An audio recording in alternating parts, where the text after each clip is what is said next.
Ora, boa noite a todos, cá estamos para mais um direto da Guarda para o Mundo.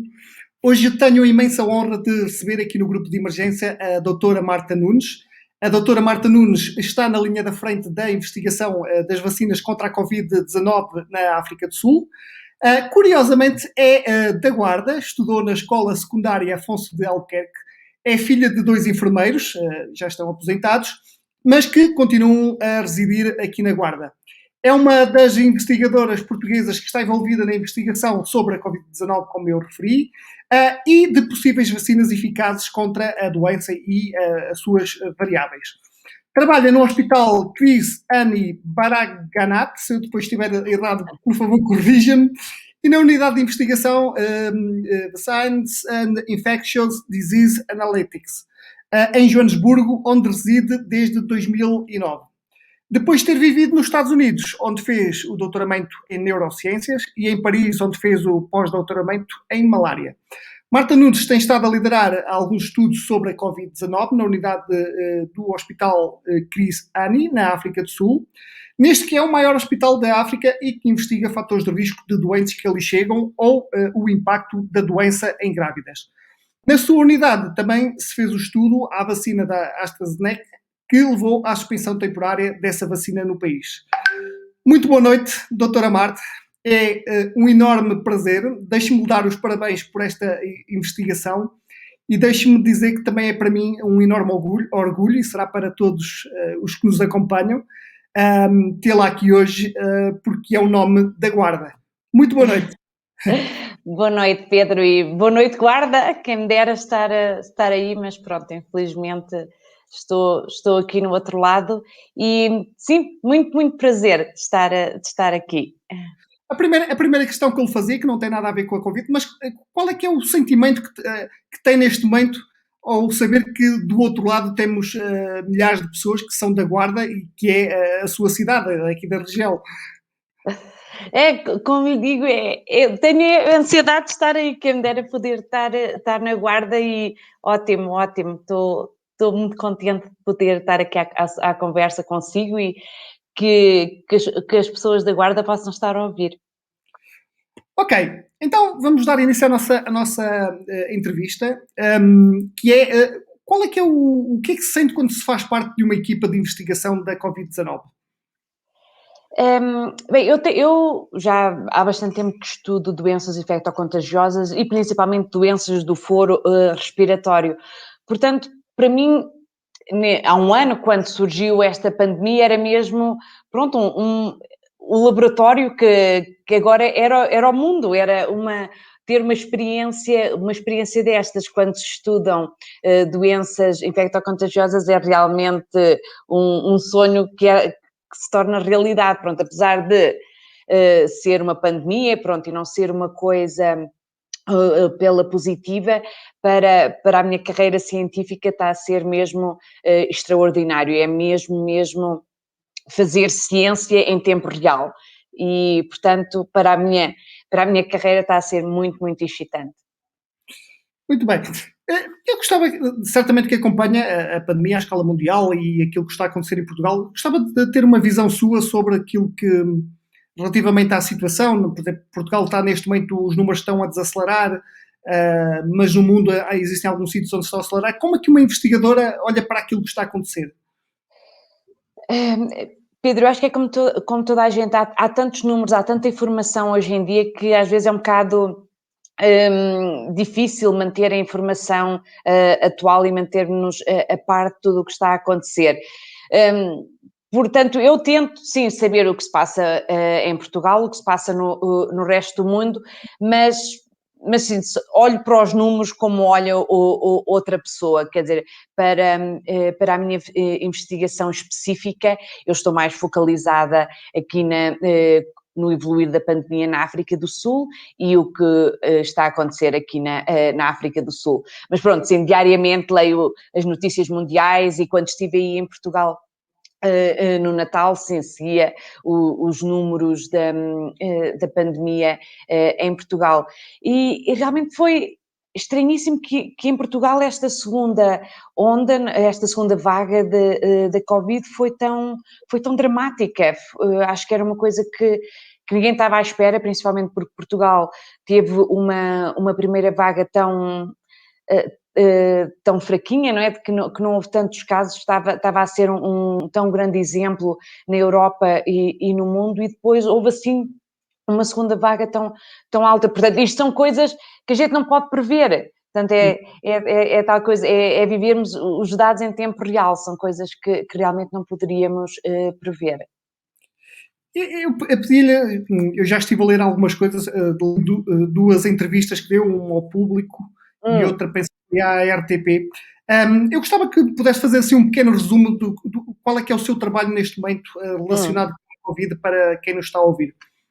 Sim, portanto, eu trabalho numa grande unidade aqui, no Hospital Chris Hani Baragwana, mas pronunciou quase bem. E somos uma unidade que antes da Covid, como disse, fazíamos muitos estudos em vacinas e estudos em doenças infectocontagiosas.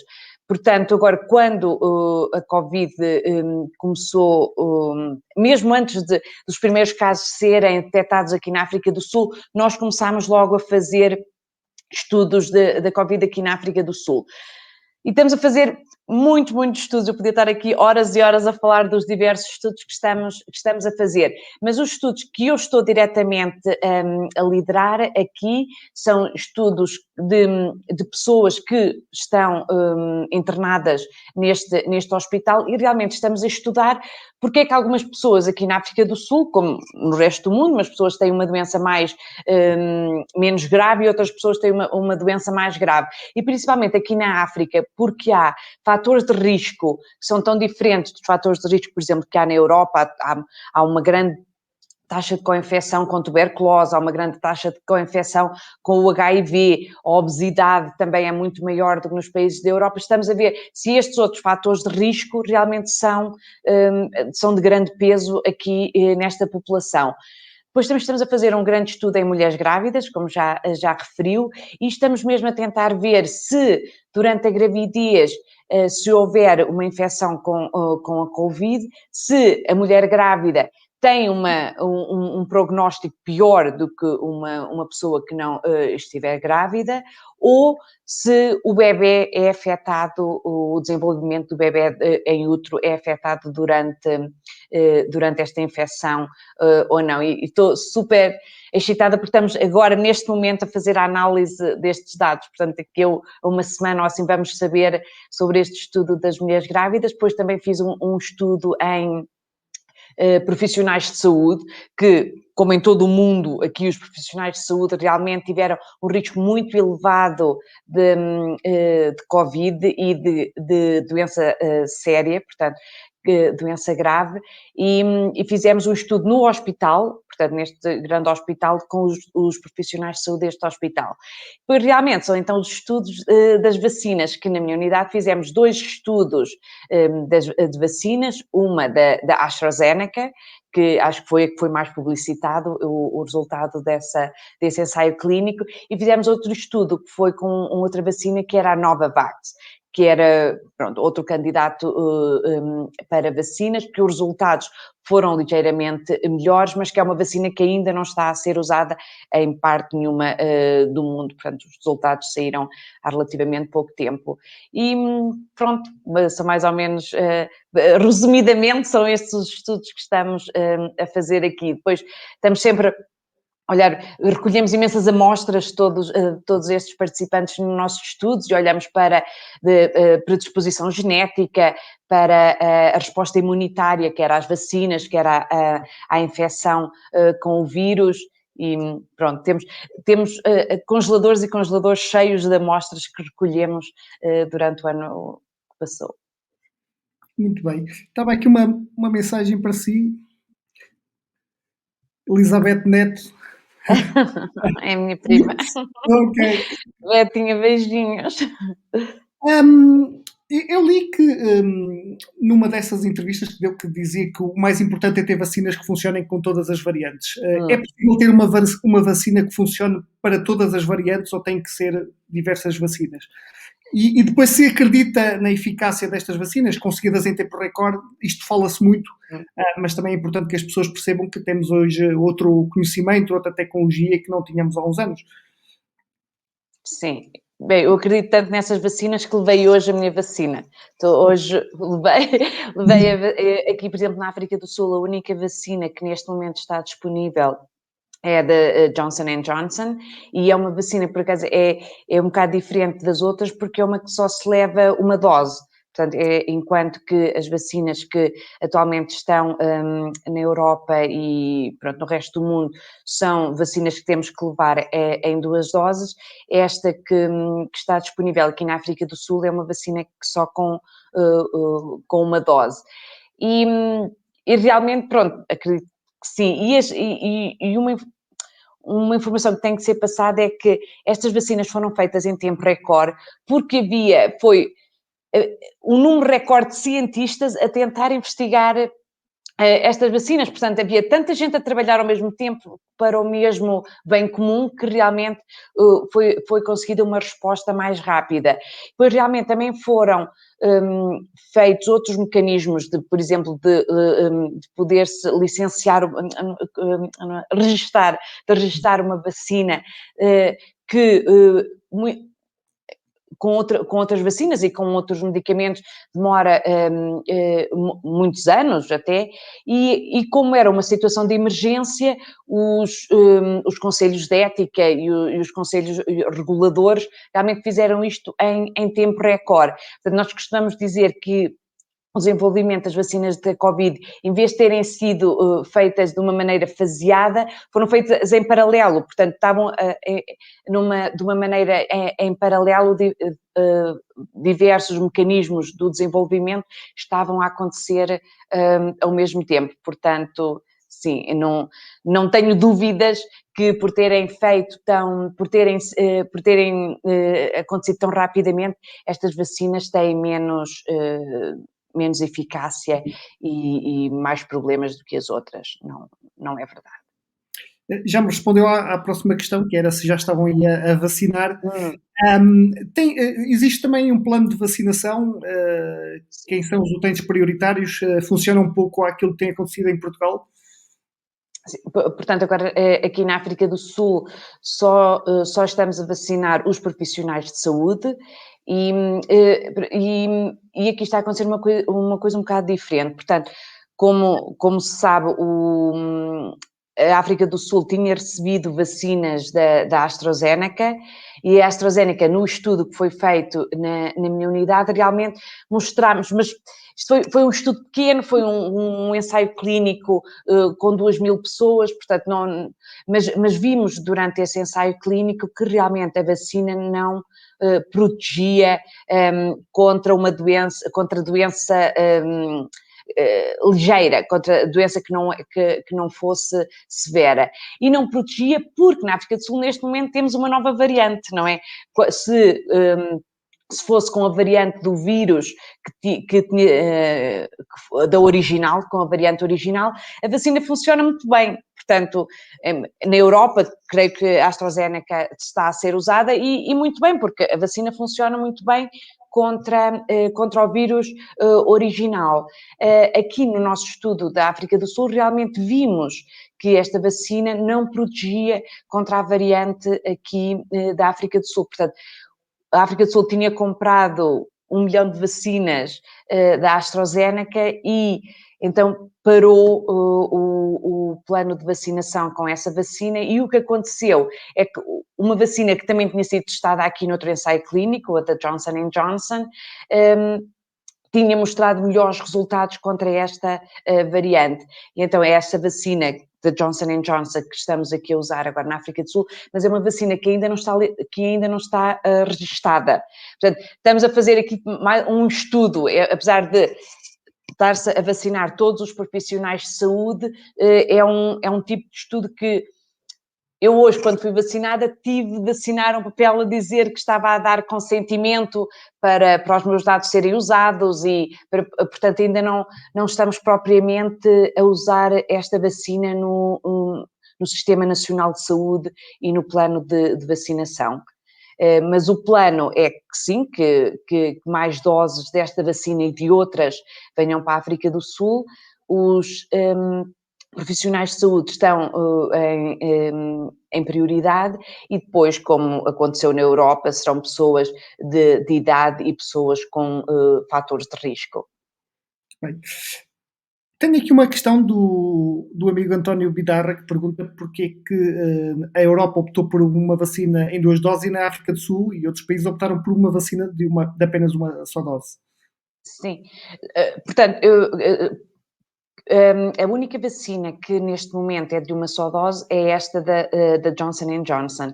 E, como eu disse, é uma vacina que ainda não está regularizada. Portanto, estamos a usá-la aqui na África do Sul, mas é num contexto de um estudo. Apesar de não é um ensaio clínico, é um estudo de rollout, é um estudo que, portanto, se eu ficar, por exemplo, doente de Covid, esta informação vai ser usada para saber o efeito desta vacina. Portanto, a única vacina que está aqui na África do Sul é esta de uma dose, mas, como digo, ainda não está no plano vacinal, no plano de vacinação nacional. Tem falado da África do Sul, como é que está a situação por aí? Mesmo como é que os sul-africanos têm cumprido? Também existem estados de emergência? Existem estados de emergência e até é mais fácil de entender aqui do que em Portugal, porque o que fizeram números, portanto, o nível mais elevado foi o nível 5, e foi realmente o país fechou quase. Isto foi em abril, maio do ano passado, e depois era o nível 4, 3, 2, e realmente vimos que quando os níveis do confinamento relaxaram, os casos aumentaram. Quer dizer, é mesmo como aconteceu na Europa. Pensamos que quando as pessoas começaram a interagir mais foi quando houve a segunda vaga também na Europa. Portanto, sim, aqui mais ou menos as mesmas restrições. Uma coisa diferente que aconteceu aqui, que eu não vi noutros países, foi, por exemplo, o ano passado não se podia comprar bebidas alcoólicas e não se podia comprar tabaco. Durante 3 meses não podíamos comprar bebidas alcoólicas nem tabaco, e pronto, e há uma explicação porque é que isso foi proibido. E neste momento o que está a acontecer na África do Sul é que a segunda vaga também está realmente a diminuir. Da semana anterior para esta semana houve uma redução dramática no número dos casos aqui no país também. Estão em estado de emergência neste momento? Confirmados? Agora estamos no estádio que é o estádio 3, mas 3 relaxado, dizem eles. Portanto, temos recolher obrigatório às 11 da noite, mas as lojas estão abertas, os restaurantes estão abertos e, sim, quando se sai à rua a vida é normal, só não é normal porque as pessoas andam de máscara. Ok, então estão bem melhores que Portugal. Estamos melhor que Portugal. E, por exemplo, as crianças estão nas escolas. É curioso, né? Porque quando se começou a falar da pandemia, sempre se pensou que em África ia ser o maior terror, né? Mas na verdade, não sei se posso dizer que seja um exemplo, né? Porque os números também acontecem, mas não tem acontecido isso, né? Na verdade. Sim. Pois, por acaso eu comparo muito, pronto, os números em Portugal e os números na África do Sul, e realmente, sim, em Portugal há não só mais casos, como também houve mais mortes por habitante. Pronto, devemos sempre fazer estas comparações em vez de números absolutos, mas por habitante, e realmente sim, na África do Sul não houve tantos, nem nos outros países da África. Realmente há muita gente que pensa que, por exemplo, nos outros países da África, como é mais difícil fazer-se testes e a informação, se calhar, também não é tão boa, que os números nos outros países não sejam tão válidos como na África do Sul. Mas na África do Sul realmente fazemos muitos testes e há percentagens diárias dos números da Covid. Portanto, creio que aqui na África do Sul os números são fidedignos. E uma das hipóteses que nós temos e que estamos a investigar no meu laboratório é que nós sabemos que há outros coronavírus, há coronavírus que já estão a circular na população humana há muitos anos. Portanto, todos nós provavelmente já fomos infectados com outros coronavírus. E a hipótese que nós temos aqui é que, por exemplo, na África, porque as pessoas vivem de maneira diferente, como disse, há outros fatores de risco, pode ser que aqui as pessoas tenham sido mais infectadas com os outros coronavírus, e a infecção com os outros coronavírus pode nos ter dado uma imunidade prévia que protege ligeiramente contra a Covid-19. Portanto, isto é uma das hipóteses que temos. Estamos a testar esta hipótese num dos estudos na minha unidade. Pronto, e depois, claro, a demografia da população é diferente, há pessoas mais jovens em África do que há noutros países, portanto também pode ser isso um dos fatores que influencia diferencialmente os números de casos entre a África e o resto do mundo. Que diferenças é que há nesta investigação comparativamente a outras? Quais são os desafios, até porque, como sabemos, né, queremos encontrar uma solução rápida de forma a resolver isto tudo, e não tem sido fácil, e já lá vai quase um ano, não é? Sim, quase um ano, mas quase um ano em ciência não é nada. Exato. Porque realmente, sim, a diferença nesta investigação da Covid é isso, é a rapidez, é que está a ser tão rápida, pronto, nós... A progressão dos nossos estudos e normalmente mede-se quando publicamos artigos, quer dizer, publicamos artigos sobre os nossos resultados e os artigos, se formos ver sobre a Covid-19, aumentaram exponencialmente, quer dizer, eu nunca tinha visto tanta publicação científica num ano como aconteceu no ano passado, portanto acho que isso é realmente a coisa mais extraordinária que está a acontecer, é o número de informação e o número de dados que está a ser produzido é incrível. E uma coisa também que aconteceu, que acho que aconteceu na sociedade, não só na comunidade científica, é a abertura das pessoas. É que enquanto antes se descobria qualquer coisa, tentava-se esconder e tentava, eu vou publicar e só vou mostrar mais tarde. Agora, quando se descobre alguma coisa importante sobre a Covid, é publicado online, inclusive, não se espera por uma grande conferência para se mostrar, não se espera, portanto, publica-se e distribui-se muito, muito rapidamente. E isso realmente é uma coisa incrível que nunca tinha acontecido antes. O que é que já se aprendeu com esta pandemia? Que temos de ter cuidado e que isto é...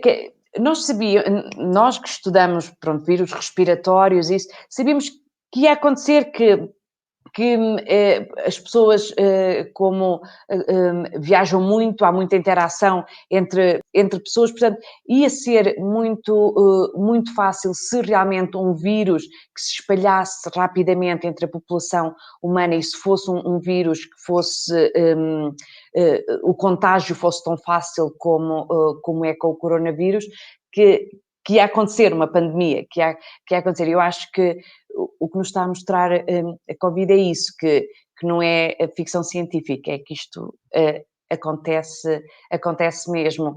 Mas, como falámos antes de começarmos o direto, Pedro, acho que também une as pessoas, não é? O comportamento das pessoas mudou durante a pandemia e...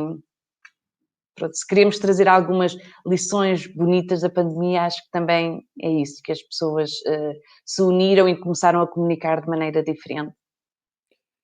Como é que uma investigadora olha para o futuro? Nós, de outras áreas, né, da sociedade, que não vivemos isto todos os dias, vamos ouvindo as notícias, olhamos, percebemos que surgem variantes e que há dias que são melhores, outros dias são piores, mas tipo olhamos para o futuro e já parece que já estamos a receber alertas que no futuro até podem vir outros tipos de vírus.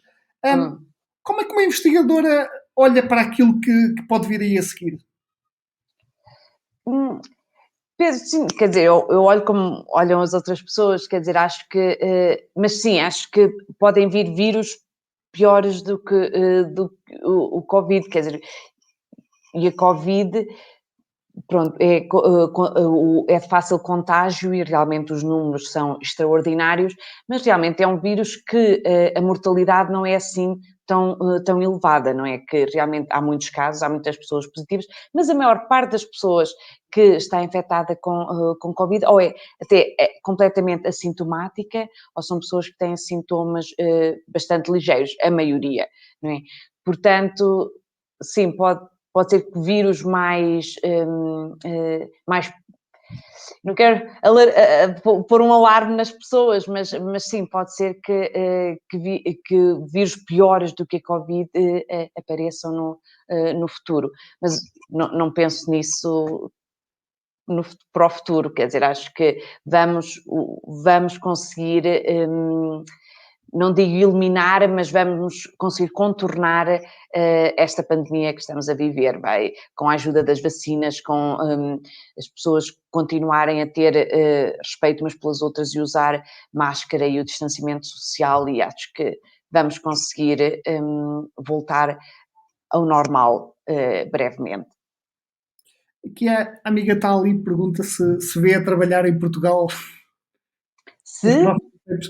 Se vê a trabalhar em Portugal nos próximos tempos. Se gostava vejo, de regressar assim. gostava, gostava. Pronto, neste momento é um bocadinho difícil porque tenho tantos projetos aqui, não é? Que realmente é um bocadinho difícil, mas sim, vou voltar Há para 12 Portugal. anos, né? Pelo aquilo que eu estive a ler, há 12 anos que está na África do Sul. Sim, pois há 12 anos na África do Sul, mas depois antes disso tive 5 anos em Paris, antes disso tive 4 anos nos Estados Unidos, portanto já são quase mais anos fora de Portugal do que em Portugal. Mas sim, mas vou voltar para Portugal. Esta é aquela pergunta que tenho que fazer inevitavelmente, e ainda bem que aqui a nossa seguidora Carla Coelho coloca, que é qual é que é a opinião relativamente a esse ser um vírus manipulado ou não em laboratório, né? Porque muito se fala disto. Sim. A equipa da OMS também foi lá à China, houve ali algumas informações, mas muito poucas. Hum, Pois, creio que não. Creio que não foi feito em laboratório e o que nós podemos, o genoma do vírus, não é? Como o genoma de qualquer patogénio, diz-nos a história sobre o vírus e realmente quando os cientistas olharam para o genoma deste vírus, não é? Viram que é uma coisa natural e que é um vírus que evoluiu de outros coronavírus, como eu expliquei, que e os coronavírus, como por exemplo o vírus da gripe, têm o hospedeiro natural destes vírus são animais. Portanto, realmente eu acredito que tenha passado de um animal, do morcego ou de um outro animal intermediário, portanto, do animal para a população humana. E realmente, quando se estuda o genoma do coronavírus, da Covid-19, que neste momento infecta a população humana, vê-se que têm ligações com outros vírus de animais. Portanto, creio que terá vindo de um animal e não terá sido criado em laboratório. Mas pode ser, Claro. pode ser que. Mas duvido. Na minha opinião, creio que foi uma evolução natural de um vírus, como estas novas variantes que agora estamos a ver, era uma evolução natural que acontece no vírus, porque todos os vírus têm uma velocidade de mutação bastante elevada. A variante que fala eu estava há pouco a pesquisar, é 501Y.V2, Sim, né? sim. É. Ou B1.152, mas sim. Essa é a variante, portanto, que aconteceu, que foi detectada aqui na África do Sul e portanto, estas variantes, é normal que um vírus realmente acumule mutações e depois, se são mutações que levam a que este vírus seja mais, que sobreviva mais facilmente, que seja mais fit, que consiga, são mutações que se estabelecem no vírus e pronto, e depois esses vírus desenvolvem-se mais do que os outros, não é? E é isso que aconteceu, por exemplo, aqui na África do Sul e nas outras variantes que estamos a ver. Já foram descritas várias variantes noutros sítios, noutros países, portanto, está a acontecer. E há bocado, quando o Pedro me perguntou, depois não cheguei a responder, das vacinas que se podem funcionar contra todas as variantes ou não, e penso que, portanto, as vacinas que neste momento temos são vacinas que atuam contra uma proteína do vírus. E foi essa proteína que mudou. Portanto, por isso é que algumas das vacinas deixaram de funcionar contra esta variante da África do Sul, porque é nesta proteína que mudou que as vacinas atuam. Portanto, o que eu creio que vai acontecer é que vão haver vacinas que vão funcionar contra outras proteínas dos vírus. Portanto, vão funcionar com outras proteínas que não mudam tanto como esta proteína da espícula, que realmente muda muito. Portanto, acredito e sei que neste momento estão a ser desenvolvidas vacinas que a gente chama de vacinas universais, que, portanto, poderiam funcionar contra várias variantes do vírus. Oh, doutora, porquê que só se fala, por exemplo, fala-se muito que é a transmissão de animais para ser humano. Eu, por acaso, nunca li sobre isso, mas falam sempre dos mesmos animais, dos morcegos, e porquê que só são esses animais? Sabe qual é que é o hospedeiro natural do vírus da gripe?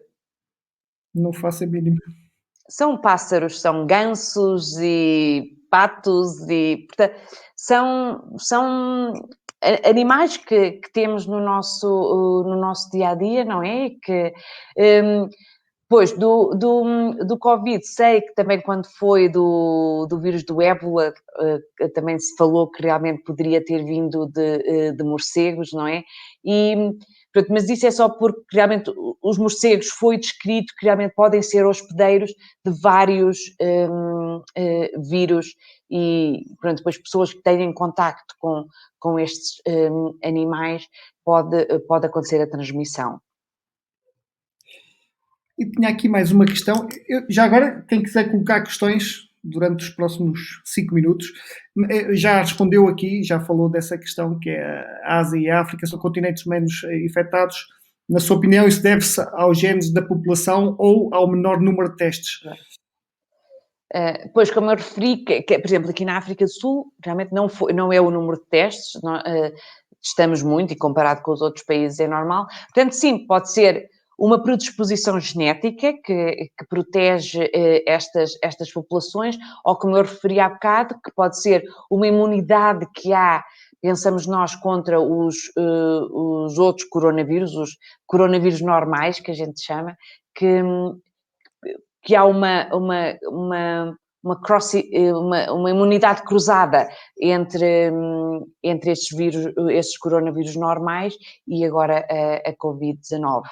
Portanto, pode ser essa outra hipótese, que aqui na África e na Ásia as pessoas tenham uma imunidade maior contra esses outros coronavírus. Também criaram por aí alguma aplicação para fazer o tracking, o tracing? Criaram, mas acho que também não durou muito tempo. Eu inclusive fui a Portugal em setembro e quando voltei para a África do Sul recebi uma mensagem a dizer não pode entrar no país, na África do Sul, se não tiver essa aplicação no seu telemóvel. Então, eu pus a aplicação no telemóvel e quando cheguei aqui ao aeroporto ninguém me perguntou nada da aplicação.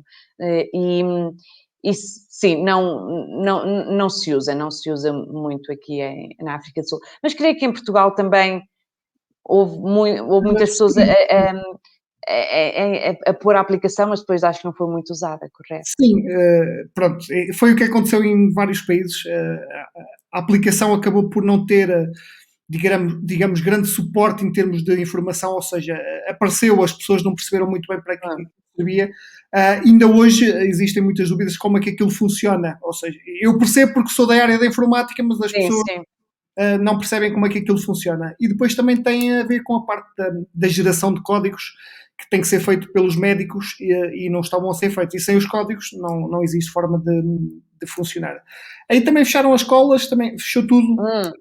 Fecharam as escolas, as universidades e inclusive, pronto, e não se esqueça que aqui na África do Sul é ao contrário, agora nós estamos a sair do verão, portanto, agora foram as férias grandes e as crianças voltaram para a escola, a semana passada.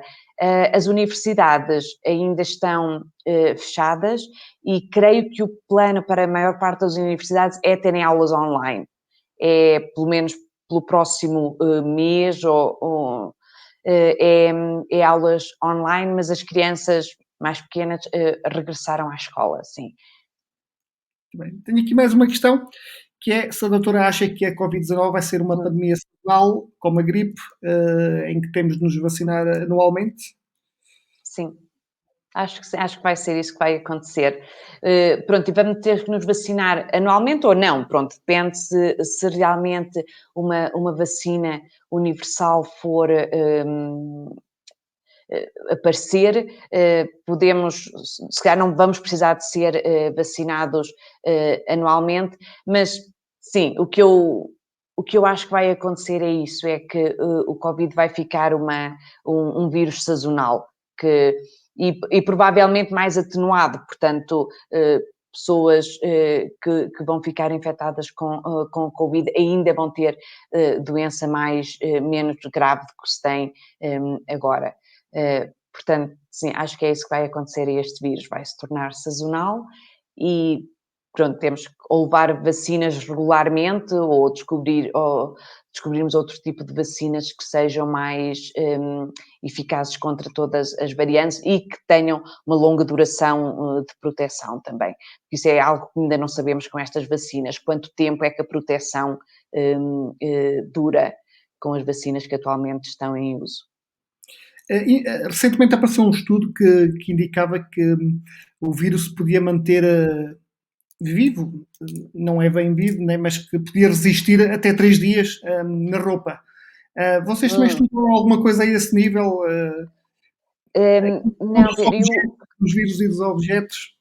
sim, pois eu também li qualquer coisa, um estudo sobre que investigou uma coisa semelhante, mas já foi há bastante tempo, foi quase no início da pandemia, e era isso, era ver em superfícies, por exemplo, e viram, por exemplo, superfícies de metal e em superfícies de papel, que sim, que o vírus podia sobreviver durante dias, digamos.